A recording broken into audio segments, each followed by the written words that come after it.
안녕하세요. 사연을 부탁해입니다.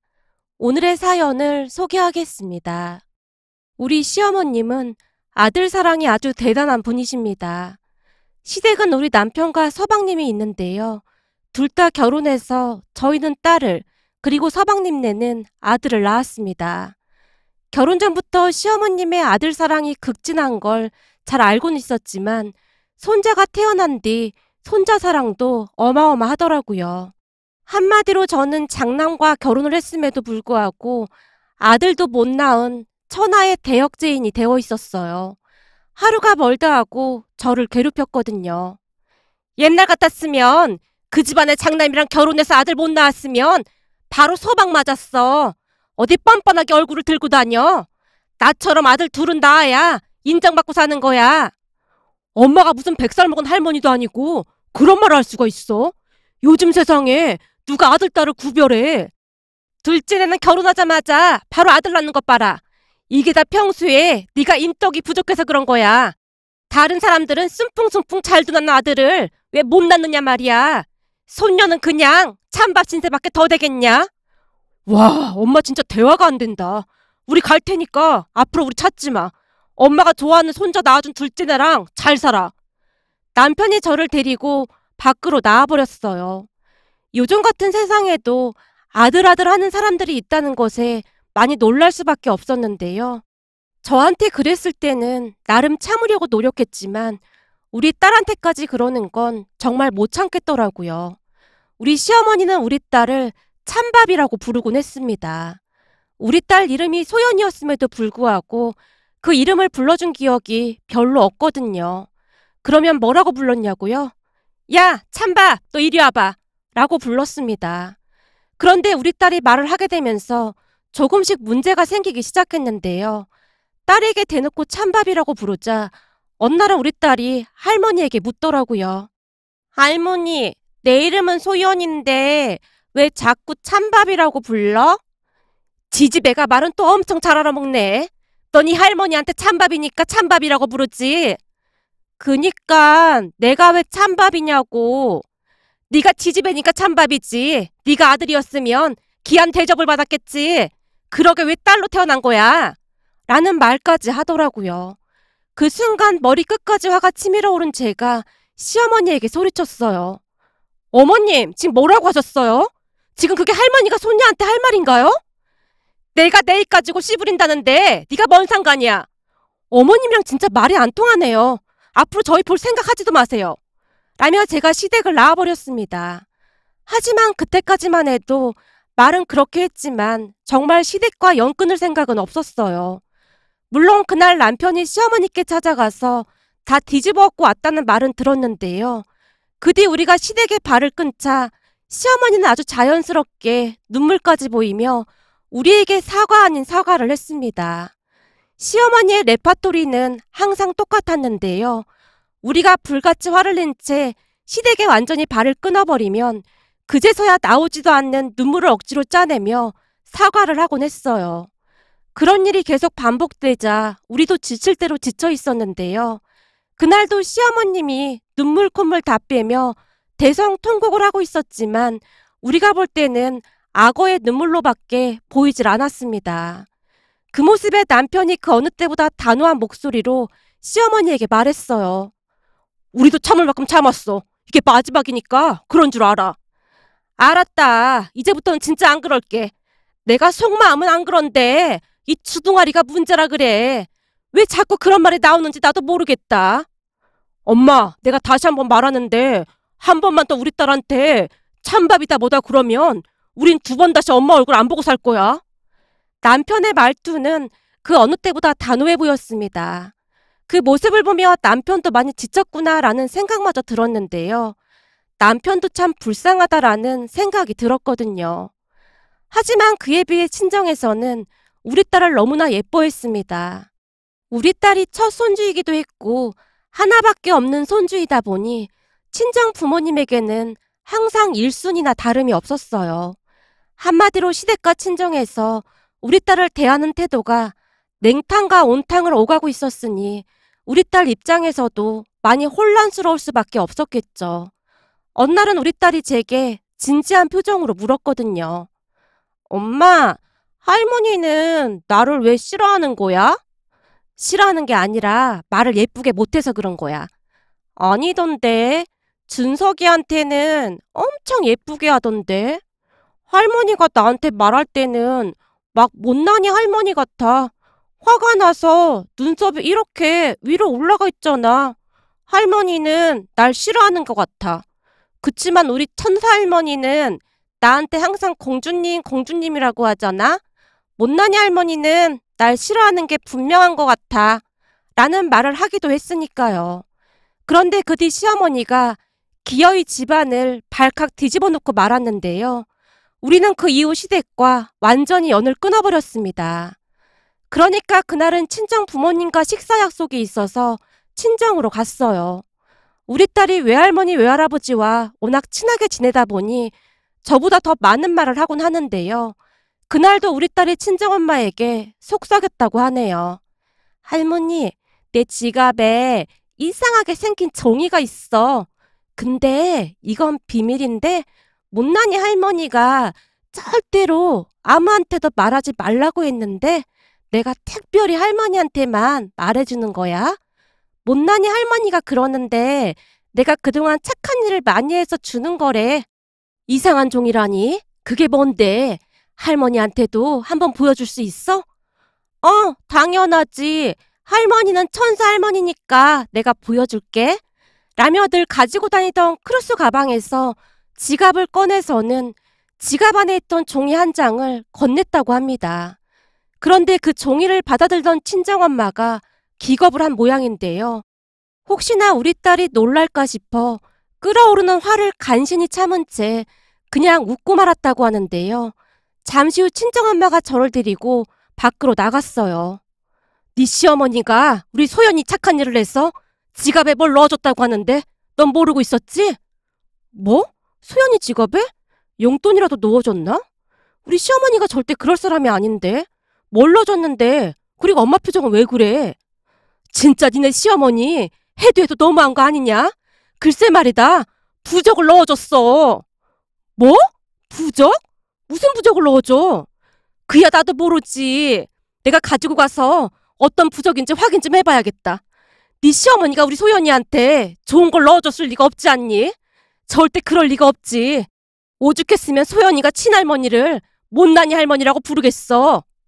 친정엄마의 얼굴이 심각하게 굳어져 있었어요. 물론 저 역시 심각해져 있었던 건 말할 것도 없었고요. 그렇게 며칠 후 친정엄마가 여기저기에 물어봐서 한 점집에 찾아가 그 부적을 보여주며 무슨 부적인지 물었다는데요. 그 보살인가 하는 사람이 기가 막힌 말을 했다고 합니다. 결국 점집을 나서자마자 친정엄마가 잔뜩 화가 나서 제게 전화를 했거든요. 얘, 안서돈 진짜 제정신인 거냐? 친할머니란 사람이 어떻게 이럴 수가 있어? 우리 소연이가 뭘 그렇게 잘못했다고 이딴 짓을 할 수가 있어? 뭐라고 했는데 그래? 보살님 말로는 마치 우리 소연이가 집안의 원흉이라서 그 길을 막는 그런 부적이란다. 한마디로 소연이가 기가 세서 그 손자 앞날을 막는 데나 뭐래나 그러면서 소연이의 길을 눌러주는 그런 부적이라고 하더구나. 그리고 그 보살님이 나보고 뭐라고 했는 줄 아니? 뭐라고 했는데? 이걸 진짜 친할머니가 친손녀 지갑에 넣어준 게 맞냐고 몇 번이나 물어보더구나. 이게 사람이 할 짓이야? 내가 지금 네 시어머니한테 전화해서 따지고 싶은 거 김서방 때문에 참고 있는 건데 너 네 시어머니한테 가서 똑바로 전달해. 앞으로 우리 소연이 얼굴 절대 볼 생각도 하지 말라고. 어디서 이런 추악한 짓을 할 수가 있어. 이건 그 옛날에나 쓰던 그런 추악한 방법이란다. 나이를 먹으려면 곱게 먹으라 그래. 그 보살님한테 말을 듣는데 구토가 올라올 지경이었어. 암튼 우리 소연이 절대 그 집구석에 발 못 들여놓게 할 테니까 그런 줄 알아. 친정엄마가 머리끝까지 화가 난 채 소리치고 있었습니다. 결국 저도 더 이상은 참을 수 없다는 생각을 하게 되었고 남편이 퇴근해서 들어오자마자 사실 그대로를 다 말해줬어요. 제 이야기를 듣던 남편의 눈이 반쯤 돌아간 듯해 보였는데요. 잠시 후 남편이 시댁으로 쫓아가서는 시댁을 다 뒤집어 엎고 왔다고 하네요. 이미 눈이 돌아갈 대로 돌아간 남편이 마치 미친 사람 마냥 행동을 하자 시어머니가 놀라서 말하더랍니다. 그 기집애가 우리 손자 길을 다 빼앗아 간다는데? 그럼 어떡해? 근데 그 소리를 듣고 내가 어떻게 가만히 있을 수가 있겠어? 기집애가 잘 돼봐야 뭔 소용이 있어? 난 잘못한 거 없다. 그래, 알았어. 그럼 엄마 말은 우리 안 보고 살아도 된다는 말로 이해할게. 내가 언제 그런 말 했다고 그래? 그렇잖아. 지금 손자가 필요한 거고 우린 필요도 없는 거잖아. 앞으로 진짜 우리 영 끊고 살자. 나도 이제 지긋지긋해. 그럼 네 말은 우리랑 영 끊고 살겠다는 말이야? 그러려고. 내 딸한테 그런 부적이나 준 엄마랑 어떻게 얼굴을 마주하고 살겠어. 진짜 소름 끼치고 무서워서 앞으로 엄마 얼굴 못 보겠어. 참, 그리고 말이야. 우리 딸은 여기서 찬밥이어도 아무 상관도 없어. 우리 딸은 처갓집 가면 완전 보물 중에 보물이거든. 우리 장인 장모님은 나중에 소연이가 커서 시집가면 아파트도 하나 해주신다고 하더라고. 장인 장모님은 이 정도까지 손녀를 아끼시는데 엄마는 그런 거 보고 뭐 느껴지는 것도 없어? 뭐? 수연이 앞으로 아파트를 해준다고 했단 말이야? 거 봐라. 그 기집애가 우리 손자 운을 다 가져가서 그런 거라니까. 걔는 뭐래도 앞날이 탄탄하다고 하잖니? 그게 다 우리 손자 운을 가져가서 그런 거야. 더 이상 말하고 싶지도 않으니까 그만하자. 그리고 그동안 우리 집사람이 주던 생활비도 다 끊을 테니까 그런 줄 알고 있어. 뭐? 생활비를 끊긴 왜 끊어? 이제 우리 남남인데 우리가 왜 생활비를 줘야 하는데? 우린 나름대로 그동안 엄마한테 기회를 많이 줬는데 엄마가 그 기회를 스스로 다 차버린 거잖아? 아무리 그래도 손녀 잘못되라고 부적까지 써서 지갑에 넣어둔 할머니가 어딨어? 엄만 진짜 사람도 아니야. 다시는 우리 얼굴 볼 생각도 하지 마. 라며 문을 박차고 나와버렸다고 합니다. 그렇게 우리는 시댁과 연을 끊고 살게 되었어요. 그 이후로 발길을 끄는 건 물론이고 전화번호조차 다 차단해버렸거든요. 어느 날은 동서가 제게 연락을 해서 서운하다는 말을 하기도 했는데요. 형님, 우린 좀 서운하네요. 그렇다고 영까지 끊을 것까지는 없잖아요. 사실 시어머니 입장에서는 하나밖에 없는 손자가 소연이 때문에 잘못된다고 하니 걱정이 돼서 그런 거잖아요. 우리 아들이 이 집안의 대를 이어야 하는 게 맞긴 하잖아요. 어머니 입장에서는 얼마나 걱정이 됐으면 그랬겠어요? 동서, 진짜 말 서운하게 한다. 어머님이 동서 아들 지갑에 그런 부적을 넣어놨다고 입장 바꿔 생각해봐. 동서 기분이 어떻겠어? 거기다 좋은 기운을 부르는 부적도 아니고 부정 타는 부적을 넣어놓은 거잖아. 이건 어머님이 도를 넘어도 한참 넘은 거야. 그거야 우리한테는 안 했으니까 저희 어떤 기분인지 잘 모르겠지만 그렇다고 해서 부모랑 영까지 끊는다는 건 좀 아닌 것 같아요. 형님네가 생활비 끊는 바람에 지금 우리도 많이 난감한 상황이거든요. 우리가 시댁 생활비 끄는 거랑 동서네랑 무슨 상관이 있다고 그런 말을 하는 거야? 사실 그동안 형님네가 생활비 드릴 때마다 어머님이 저희한테 매달 돈을 보내왔거든요. 근데 지금 우리까지 피해를 보게 생겼단 말이에요.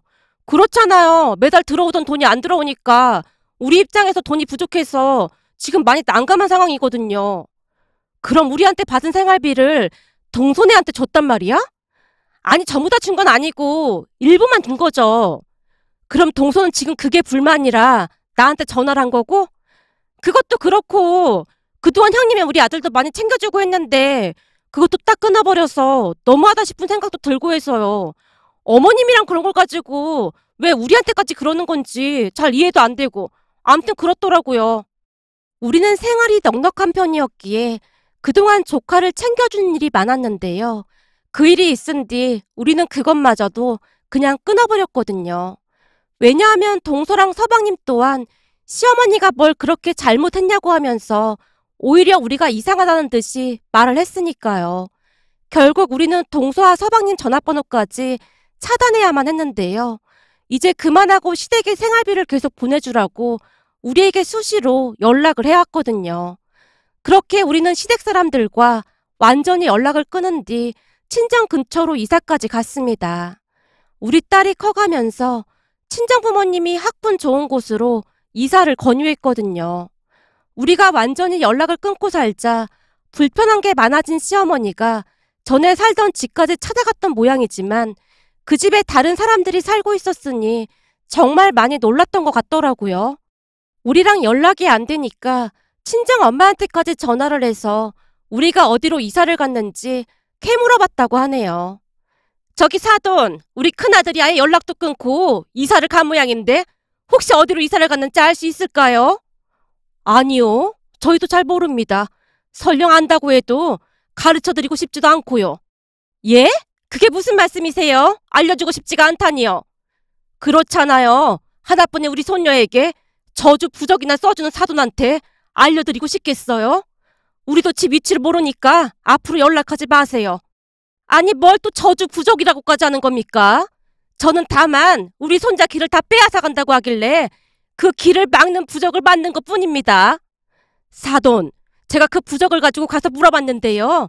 그 보살님이 뭐라고 했는 줄 아십니까? 뭐라고 했는데요? 이걸 친할머니가 손녀한테 만들어준 게 맞냐고 몇 번이나 물어보더라고요. 사돈은 도를 넘어도 한참 넘었습니다. 앞으로는 그냥 첫째 아들 없는 셈 치고 사세요. 사돈, 그 부분은 제가 첫째한테 사과할 테니 연락 좀 하게 해주세요.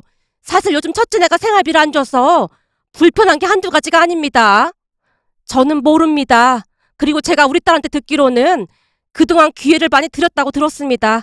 그런데도 시간이 지나면 매번 똑같아졌다고요. 저는 그쪽 집안일에 별로 관여하고 싶지가 않네요. 그럼 이만 전화 끊겠습니다. 라며 엄마가 전화를 끊어버린 모양인데요. 우리가 연락을 끊어버리자 불편한 게 한두 가지가 아닌 모양으로 난리가 났던 모양이었어요. 당연히 그랬겠죠. 우리가 좀 여유가 있었기에 시부모님한테 잘하자는 생각으로 그동안 생활비도 따로 드렸었고 간혹가다 인터넷으로 장도 봐드리고 했거든요.